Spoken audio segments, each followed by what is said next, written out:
What's going on, everybody? It's been a good while since I put out a Saturday spiel, but here I am back at it.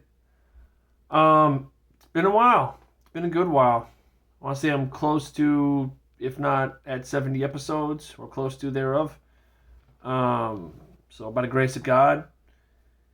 And this is one of those rare um, readings where Chosen People Ministries and Torah Portions .org have the same um, reading for the Besarah, the good news, which is the Brit Chadashah, or the New Covenant, most commonly known as the New Testament.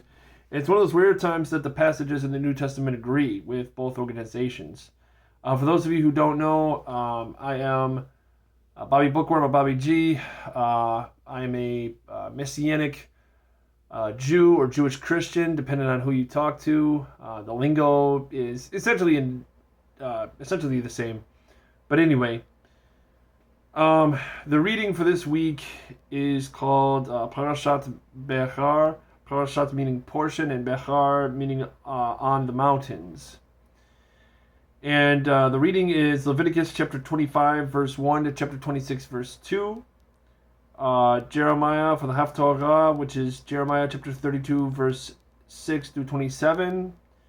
And Luke chapter 4, verses 14 through 22. Again, this is one of those rare times where both Chosen Peoples and TorahPortions.org have the same reading for the New Testament. Oftentimes I give 4 readings for those who haven't been here before, because that is usually what happens.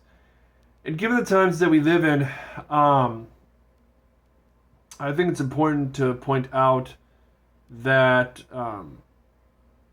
you want to find a common theme in these scriptures, which I think there's more common themes throughout the scriptures, both Old and New Testament, than people care to give credit for. And there's also, given the times that we live in, with all the chaos and the wars and rumors of wars and such, I think it's important to know these scriptures. In Leviticus, we find the right of redemption, with very few exceptions. What's known as a kinsman redeemer, who, if someone had sold their property, then one of their relatives can redeem it for them, unless they are able to redeem it themselves within a certain amount of time. Now, in the Jubilee year, there's an exception to that, where if a certain property is sold and it is not redeemed by the Jubilee year, which is every 50 years, then that essentially that property is in perpetuity sold if it is not brought back, meaning it's permanently sold if it's not bought back by the time of the Jubilee. And there's supposed to be some reckoning there as to price and so on, to or from before or after the Jubilee. Now, depending when the land was sold. Now, in the book of Jeremiah, we see this. Jeremiah is shut up in the prison. Baruch, his scribe, who some believe helped write the book of Jeremiah, and whose seal we have, which has been found, writes this down because one of Jeremiah's cousins, he says, the son of my uncle, meaning his cousin, said, hey, the right of redemption is yours to buy some land that I have sold. Please buy it. And so, according to Torah, they have witnesses, and Baruch writes it down. He writes 2 copies. One is a sealed copy, which is to be sealed in a jar and kept for many days. The other one is to be an open copy, meaning that anyone can read it, and that if anyone challenges it, they can go get the sealed copy of the land that was sold that Jeremiah redeemed, even though Israel was getting ready to go into exile, and that land was redeemed by Jeremiah, and so that was set forth. In Luke chapter 4, verses 14 through 22, we see Jesus, or Yeshua, as his name would have been, getting very much challenged. And what we read here is that Yeshua, Jesus, is in synagogue in his hometown of Nazareth, or Nazareth, as it would have been pronounced in Hebrew. And he's reading from the scroll of Isaiah.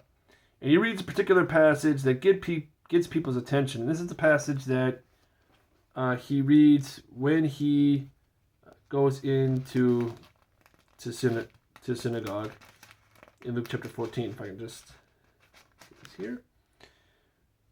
But he reads this passage. The Ruach Adonai is on me, meaning the Spirit of the Lord is upon me, because he has anointed me to proclaim good news to the poor.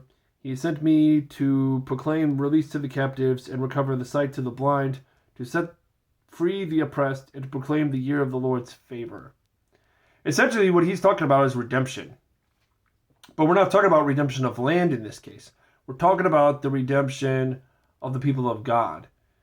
And looking at it from a perspective since his death, burial, and resurrection, we're talking about the redemption of the body of believers in Messiah Yeshua, both Jewish and Gentile alike, as we will see in the book of Acts if you go there. What am I asking to understand here? What I'm asking to understand here is that only God can set a proper redemption and make a proper redemption. You know, that's what we see in Torah when we see land redemption or the redeeming of a house or land or what have you.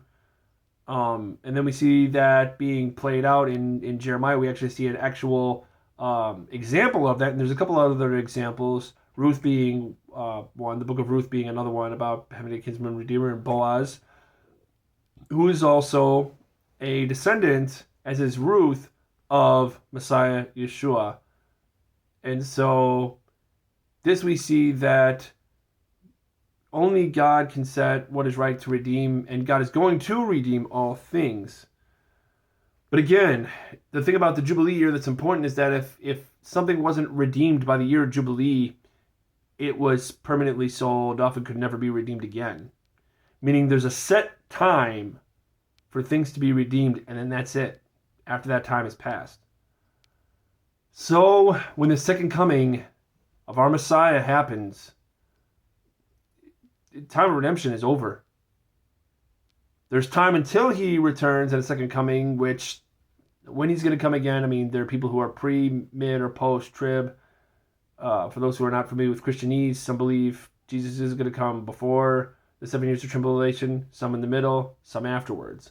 I am, as a matter of full disclosure, those who believe he's going to come after the tribulation. Now, when that time is, I don't know, but it is going to come. There is going to come a day that's going to come when Yeshua, Jesus, is going to come and redeem all his people who have been bought by him by the blood of the Lamb. But after that, that's it. After that, that's it. When that day come, I don't know. So the question for those to look at this as I close is, have you been redeemed or have you not? Something to think about on the days we currently live in. Because by the look of things that go in the world, the days are growing short. My name is Bobby G, aka Bobby Bookworm. This is my Saturday Shpiel, first one in a while. Lord willing, I'll see y'all next week with another one. Shalom.